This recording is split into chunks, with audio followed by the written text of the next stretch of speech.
The Russian Defense Ministry claimed today that troops on the Ukrainian border were heading to train stations and airfields, returning to their home bases. But NATO said it saw no sign of a pullout. In troubled eastern Ukraine, the nation's wealthiest man is trying to bring stability to one city by opening his pocketbook. Chief Foreign Affairs correspondent Margaret Warner has that story. Smokestacks dominate the horizon of Mariupol, belching acrid plumes from the heavy industries that are the economic lifeblood of this seaside southeast Ukrainian city near the Russian border. But it was real blood spilled 11 days ago in a gun battle at a police station, killing 20 under still disputed circumstances that made Mariupol the latest flashpoint in the standoff between Russian-backed eastern separatists and the central government in Kiev. Kiev had sent elite forces here to reassert control, and they and their tanks still maintain checkpoints on the city's outskirts. But now there's a new security game in town. The overwhelmed local police, some who've been forced to a new precinct across town, have been joined by thousands of steelworkers on their street patrols. Yesterday morning, they were lining up in their new standard formations, 2 blue hats with 6 hard hats. 46-year-old Sergei Boev, a former Red Army soldier, is one of the plant workers now walking the beat. His day job is with Metinvest, a huge metals concern, and he remains on salary, but he's volunteered. I served in Afghanistan long ago, and I don't want war here. I have 3 kids, and I don't want them to die. The political tensions over whether the eastern Donetsk region should break away from Ukraine was ruining daily life, he said, with growing crime, stealing, looting, and disorder. Now he says it's better. People are positive towards us. They're greeting us and are calmer. So you mean the local people trust you more because you're a local person? You're one of them? Da. 25-year-old police lieutenant Igor Lysenko on the same patrol agreed, saying the crime rate had already dropped. With the extra help, we can send out more patrols. All this is the brainchild of Rinat Akhmatov, Ukraine's richest man, the country's Bill Gates, except he made his billions in iron and steel, not software.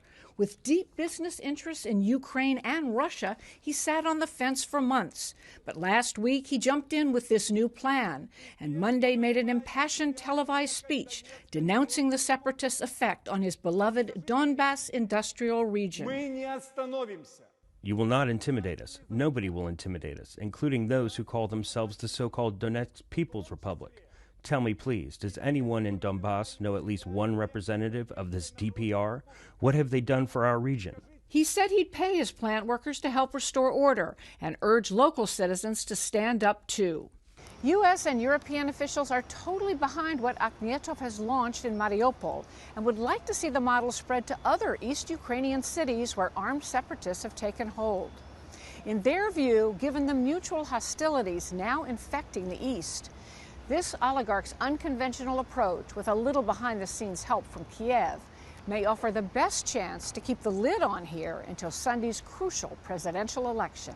Akhmatov's power was on display yesterday at Metinvest Ilyich Metalworks at a partly made-for-TV event as thousands of its workers gathered at noon for the sort of people's warning protest Akhmatov had been calling for. The plant manager told his workers the company had always avoided politics, but now felt compelled to act for economic reasons. If Ukraine gets caught in a gray zone between Europe and Russia, he said, it will be hit with sanctions, see its markets dry up, and have to lay workers off. Plant employee Irina Shevchuk was convinced. She's seen men with guns in streets, she said, and heard gunshots in the night. Her motive isn't political, she said, but about the quality of her life. I was born in Russia, but have always been for an independent Ukraine. But despite Akhmatov's power, we found the Donetsk People's Republic alive and well in Mariupol, near the city center, barricaded in a controlled zone of their own. Political leader Alexander Kiselyev boasted of organizing the recent referendum endorsing independence for Donetsk. Our goal is the welfare of our people. We don't want to follow Kiev and join the EU. We want to join the former Soviet states' custom union, the Union of Slavic Peoples. Just up the street, Kiselyev's military counterpart, Commander Andrey Borisov, was receiving worried family members looking for their lost son.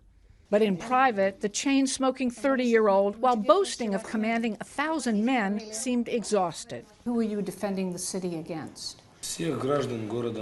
We are protecting all the people of Mariupol against the junta in Kiev.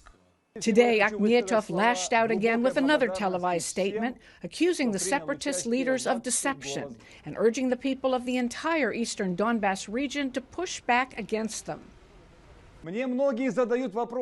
Many ask what is next. Fight, fight, and fight again for your happiness, your present and your future.